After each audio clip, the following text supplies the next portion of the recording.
La sperimentazione naturalmente cesserà e diventerà definitiva anche in base, diciamo, a quello che poi i residenti ci diranno. Tendenzialmente l'idea è quella comunque di creare delle aree che possano essere di molta tranquillità e quindi di grande gradimento per il residente e al tempo stesso che non compromettano gli esercizi commerciali. Andare incontro alle richieste dei residenti per una riduzione del traffico durante la notte e dall'altro non danneggiare le attività commerciali, un delicato equilibrio da rispettare con l'avvio della sperimentazione della ZTL serale in via Roggia, attiva, come indicano i nuovi cartelli, tutti i giorni dalle 22 alle 6.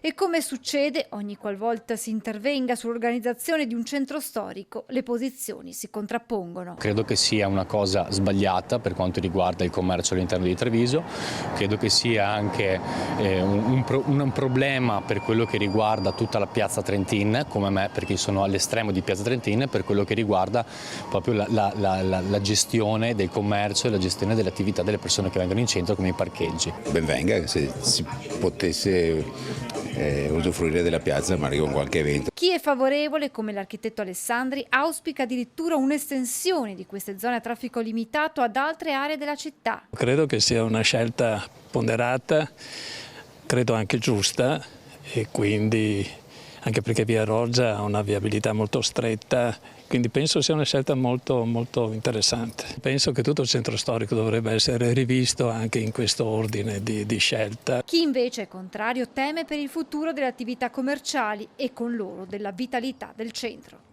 Ovviamente credo che sia fatto per i residenti, poi i residenti si devono anche capire, secondo me, che all'interno della città non ci sono solo loro, ci sono anche delle attività commerciali che possono portare del profitto, del benessere a Treviso, e se noi iniziamo ad andare a chiudere le strade e tutti, come i commerciali che vediamo già in Calmaggiore cosa è successo, iniziamo ad avere una città veramente vuota, senza controllo, e le zone rosse si attiveranno sempre di più. Già siamo vuoti durante la settimana e posso solo immaginare se iniziamo a chiudere anche le attività cosa può succedere.